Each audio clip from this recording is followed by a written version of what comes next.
Hey everyone, welcome. Back in school, we all learned a pretty simple version of the economy. It's like this neat little machine, right? Supply meets demand, prices adjust, and everything just balances out.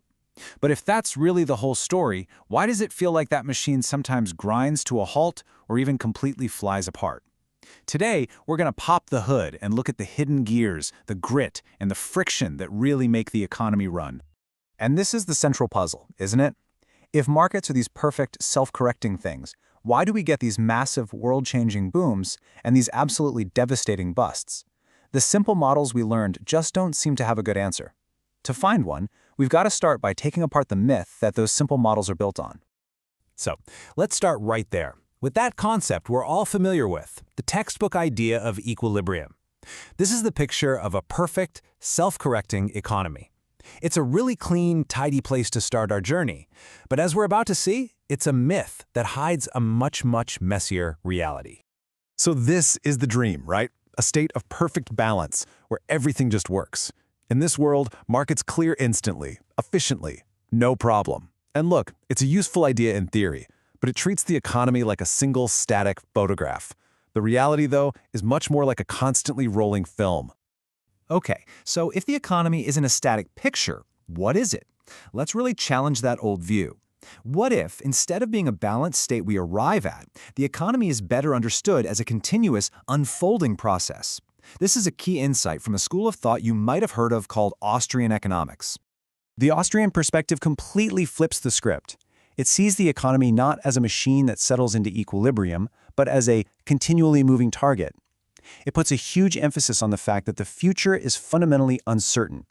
And because of that, entrepreneurs are these key figures, constantly innovating, trying new things, and changing the whole landscape. The market isn't a destination, it's a process of discovery. And this famous quote from Friedrich Hayek just nails the idea of spontaneous order. Think about a language or a bustling city.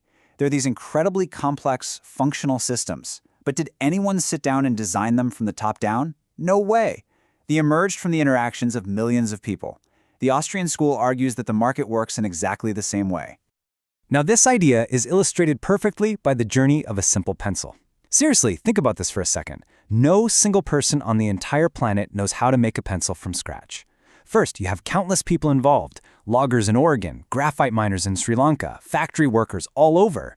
Second, each one of them has their own unique, specific knowledge. Then, the price system, the market, acts like a giant supercomputer, aggregating all that scattered information and coordinating everyone's actions. And then, like magic, a pencil is produced. It's a miracle of coordination, all without a central planner. So this idea of the market coordinating information is incredibly powerful.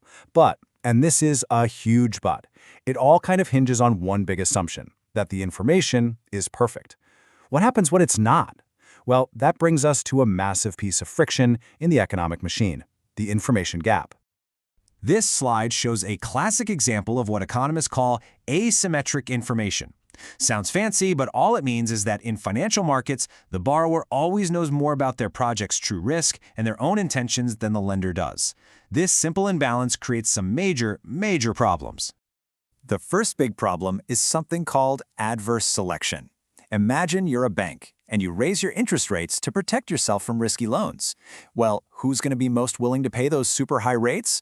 Often, it's the people with the riskiest projects, because they have the least to lose. So by trying to be safer, the bank can accidentally attract the worst possible pool of applicants.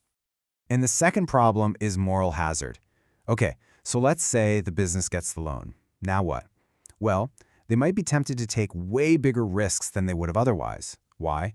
Because now they're playing with the bank's money. It's the classic heads I win, tails the bank loses situation.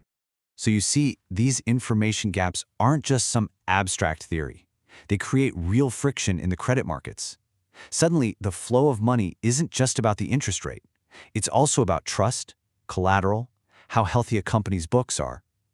This entire mechanism is called the credit channel, and it basically acts like a giant amplifier for any shocks that hit the economy. All right, let's move on to a gear in this machine that is deeply, deeply human: our paychecks. You see, textbook models assume that wages are flexible, that they can move up and down easily with the economy. But in the real world, they have a very peculiar and important property. And that property is known as sticky wage theory. To put it simply, we all love getting a raise, but we absolutely hate getting a pay cut.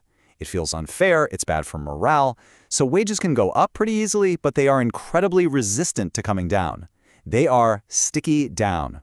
And this has enormous consequences for how the whole economy deals with the downturn. This slide really lays out the stark choice that this creates for businesses.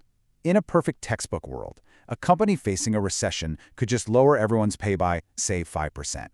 But in the real world, because wages are so sticky, that's often impossible. So companies are forced down the other path, laying people off instead. This single piece of human psychology is a major reason why recessions create such widespread unemployment. Okay, so let's put these pieces together. We've seen that the economy is a dynamic process, not some static thing. We've added in the friction of these information gaps in the credit markets, and we've included the very human element of wages that just don't like to fall. So, how does this new, more realistic machine explain the cycle of boom and bust? Well, the economist Irving Fisher saw this firsthand during the Great Depression, and he called it a debt deflation spiral. As you can see, it's a vicious cycle. It starts with a downturn, when people are over-indebted, so they rush to sell assets to pay what they owe. But when everyone sells at once, what happens to prices? They plummet. That's step 2, deflation.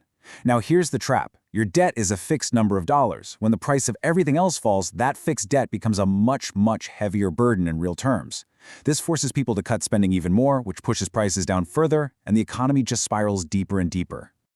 This exact mechanism is what modern economists call the financial accelerator. A negative shock hits the economy, and then it gets amplified by that credit channel we talked about. As asset values fall, a company's net worth shrinks. To a lender, they suddenly look a lot riskier, so getting credit becomes more expensive, or maybe it disappears altogether. This just makes the downturn worse. The financial system doesn't just transmit shocks, it magnifies them.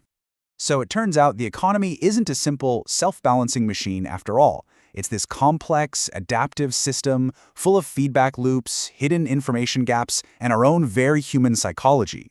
And this leaves us with a really critical question. If we can't just rely on this machine to fix itself, what does that mean for how we should react and respond during the inevitable crises of the future?